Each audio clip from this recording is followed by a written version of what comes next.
Hey guys, Tbull here. Today we got to look at one of my favorite ships, the Warspite, Tier 5 British Battleship. There's Nelson. Traditionally I use Cunningham. If I went back in time, I'd probably use Madden with Cunningham as inspiration. So it'd be a lot of commander points into the British battleship commanders. But nowadays I favor the extra heals in general, unless we're doing something specific like a secondary build, for instance. Got a game on the map north, domination mode game. Now, putting this up here just in anticipation if they re-release all the old Black Friday ships, after Thanksgiving on Friday here. Perhaps this will be available, perhaps not. But if it is, I would definitely recommend this one. Like the Megami, this has been one of my favorite ships in the game, really for a long time, and it still holds up quite well. Those of you that watched me and Chili do a clean run of ranked the one time we did it, this was the ship that I was in for the entirety of that run. So very fun battleship. What's so great about it? Well, probably the most accurate battleship in the game. Okay, and if you once you figure out how to aim and you get good at that, you can just put AP in this thing the entire match and just slug people to death. So you can get some great damage outputs in this one. The only trouble you really ever have with the Warspite is if we're getting up tiered into tier 6. There are, once the guns get up to a certain caliber, then your ability to protect yourself does diminish. So, it does better when it's top tier, but you can say that about every ship in the game. So, no big deal. Still one of my favorites. And jumping into this match here, we got C. Now we got, I think looks like a destroyer on the mid and then probably one on A. I don't think we got one on our side here. One of our battleships going all the way to the east. Never recommended. We've talked about that a million times here. You take yourself out of the match, 3, 4, 5 minutes, however long it is. You can't shoot at anything. For all intents and purposes, you're not really participating. Nuremberg gets blasted by the West Virginia. Ooh, another big booming set of guns on that one. So nice shot there. So we get him off, but don't have really any good ability to project power into C. And you can see they are capturing C at the moment. So it looks like they got a destroyer over here. And things are not looking that great. We're not quite ready to move off of here yet because there's no real good opportunities to quickly affect the play elsewhere. But, we're not seeing a lot of confidence in our ability to affect this side positively. So we're trying to catch this Queen Elizabeth broadside. I think we get him with a decent whack there at 13k, and not too shabby there. If these ships are kind of going to congregate over here, they're moving horizontally into sea, then we might as well deal as much damage as we can to these guys while we can get them. So that's the thinking there. The destroyer does pop up on the screen there. Looks like we're probably missing him when we're playing the game live. We do see the torps, so we should be paying attention there. We finally noticed that he's just sitting there, dead in the water. I'm not sure what's going on there. He does slam on the gas, but we do hit him with a couple shells and then the follow-up strike. And another one there, so not too bad. 3 hits there, about 3,000, 3,500 damage. And, that's why we leave the AP in here, because we can still effectively deal damage to these destroyers. But if we get like a really juicy broadside strike available to us with the battleship, if we happen to switch to the HE, and then let's say the destroyer disappears, for instance, then we're stuck with kind of an ineffective shot at that point in time. So this would be a good example. If we had HE, the West Virginia kills the destroyer, and then these follow-up shots on the broadside of Warspite, they didn't wind up tagging them. We kind of missed the shot. Well, we got them a little bit of a hit there, I guess, but not going to be as effective. We just kind of automatically diminish our effectiveness. So very rarely do I recommend putting HE in your battleship's barrels. That's been my advice for a long time, and I'm sticking to it.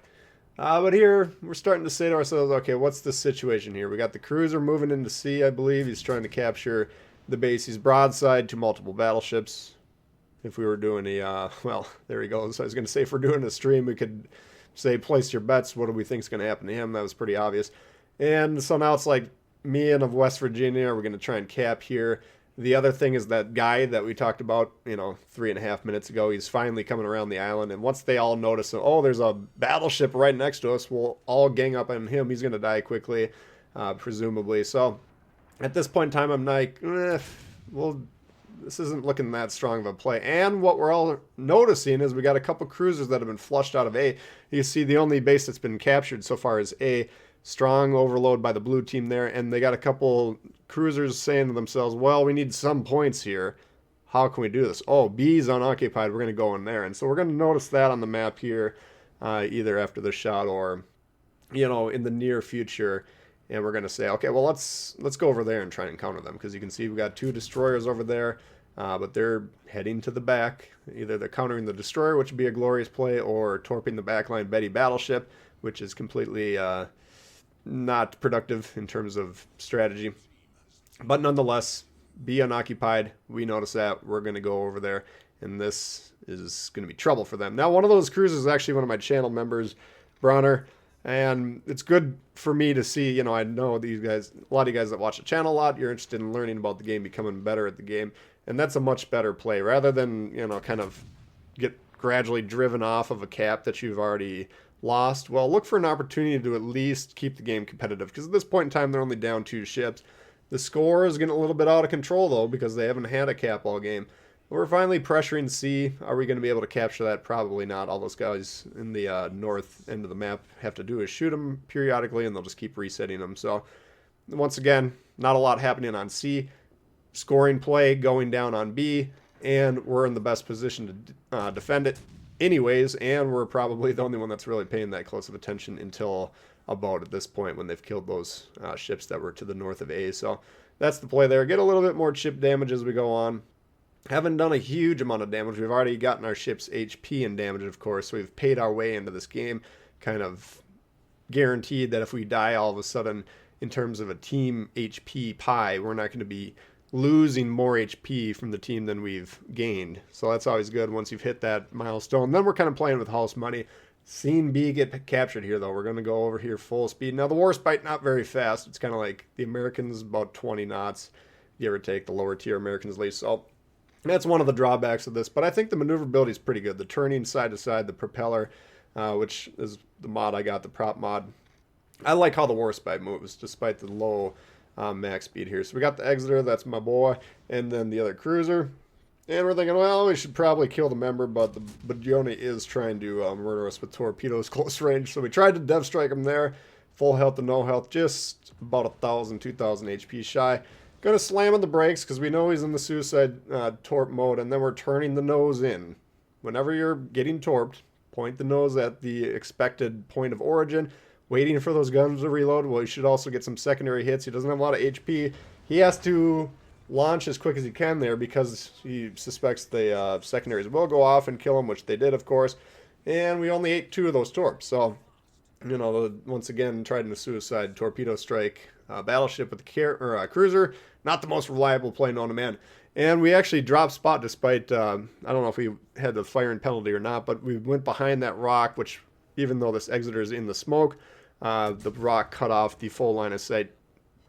Even with the smoke fire penalty, that allowed us to drop spot. Now we launched some single fire torps kind of blindly at us, and good job hitting us there. That'll stick us with a flood for about 30 more seconds. Decent dying shot there, but we were able to kind of push into him, spot him, and get him off the board. So flood, not the end of the world at this point in time, because we just kind of came over here to make the play on B. They captured B before we get here, but that's fine. We'll go ahead and flip it right back once we've killed the ships that were actually in the process or responsible for capturing in the first place. And you can see this is what's been going on over there. I mean, these guys over here, nobody ever got C. It's just battleships slugging it out, which have no effect on the game whatsoever. So I'm glad we didn't stay over there. Maybe we would have gotten a few more juicy hits, maybe even more damage.